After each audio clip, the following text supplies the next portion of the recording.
thoughts on playing Denver this week? I know they've been pretty good this year. Yeah, they're a well-structured team. They're a fast-paced team. We're back in the NCHC, which how tough it is from week to week. So we're embracing the challenge, and we're looking forward to getting back in the NCHC against a very, very good team.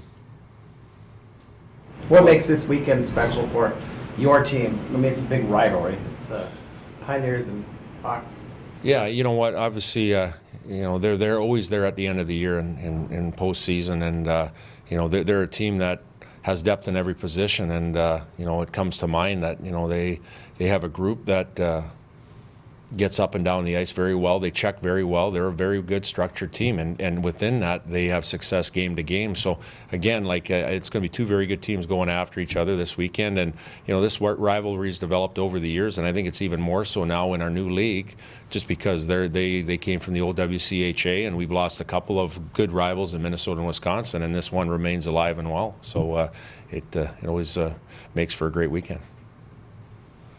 You guys have been playing so well lately. I think it's hard for us to kind of tell, but is there anything you see specifically, a specific unit or aspect of the game where you see room for improvement? I think, you go back to the compete side, and we always harp on it, the compete level of having that for a 60-minute time frame of a game, and I think we have to remember that and keep that, and not be having one good period and then having an average period. We have to build, we're playing really good teams within our league, and it's very important that we have consistency from period to period to have success, because if you don't, then the chances of success are a little bit slimmer. So again, we got to make sure that we have consistency from period to period going forward these next couple weeks. What about Cam Johnson's performance this past week, and what can you say about him and maybe what he's been able to do so far, maybe this week in practice? He's taken a step, obviously being out with an injury and coming back into a series on the road in Michigan State. He did very well. He's prepared himself on and off the ice to do that.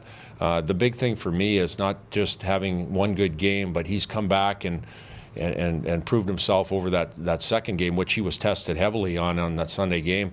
So again, that's the biggest thing for me, is going back to back with him and having success. I think too is the time frame that he was off, he managed to keep himself in shape, mentally focused, and ready to go. And now, in saying that, we have a couple goaltenders that have answered the bell when they got asked to, and that's great to have depth in that position too. Did you like the fact that he was at home? Was that a part that made you want to start him, or was that not a factor at all? No, I don't think so. You always have adrenaline and intensity, obviously, playing in front of your fans and family at home in your home state. But the biggest thing for me is in St. Cloud, when that game wasn't going the right direction, he went in, and it wasn't because Matt Rinke was playing badly. We needed a spark. We needed a new kind of emotion going into the game. He came in and he was tested heavily, and I thought, although he gave up a couple of goals, he played tremendously well coming in that situation, which earned the next start, and he's deserved it. So again, like I said, it goes back into having a guy that can go in and earn it and play. Can you talk about the CBS line and what you're seeing out of them from the bench, and how are they being so successful?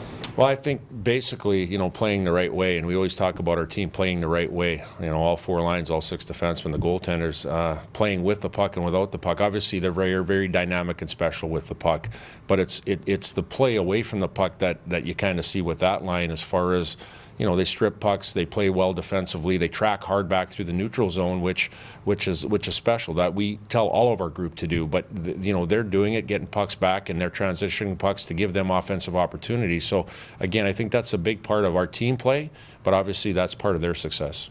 What about specifically Nick Schmaltz? He had a great November, the league recognized him. What have you seen from him? I just go in comparison from week to week, and then month to month, and year to year, and I've seen a good young player come into our league last year in a heavy man's league that found a way and played well for us. Now I see him take a step in his overall physical and mental maturity to elevate his game, and he's doing it. And I think that's a process of being disciplined and focused and having goals in front of him. And again, he's taken a step, as well as a lot of guys on our team. So it goes to show that time is of the essence, and he's made well of it as far as developing physically and mentally in our league. Do you think he makes the World Junior team? I hope so. Everybody looks at the points part of it, the assists, the goals, all that stuff. But to me, what consists of a total player is that plus minus stat. I think he's plus 23. He leads the nation in plus minus. That tells me he's doing it at both ends of the rink, and he's penalty killing now. Like, I don't know if there's a lot of good players in the country, but I think he's at the top of the list of a lot of them, and I think he should be included.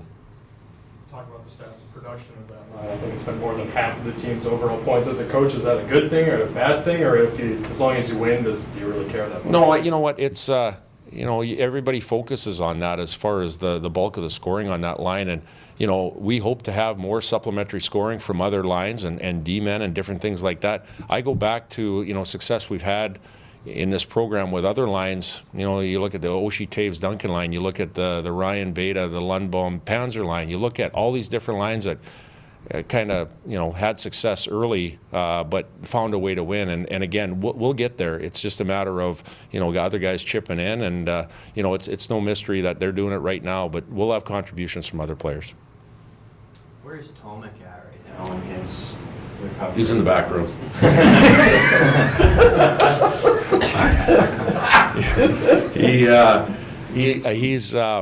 He's continuing on with his development, his rehab. Again, it's a little bit slower than we thought it was going to be, but that goes to the effect of the degree of the injury. And again, I'm not going to get into specifics of the injury, but it was a little bit more than what the surgery called for. There were a couple other things going on within the injury that he's recovering from. So again, obviously, it's a little bit slower than we thought. Hopefully we'll have him back here soon. But again, we're not going to rush a young man and his future and our future just because we want to try to get him into our group sooner than expected. So, we're going to be patient, and hopefully he'll be back with us soon here.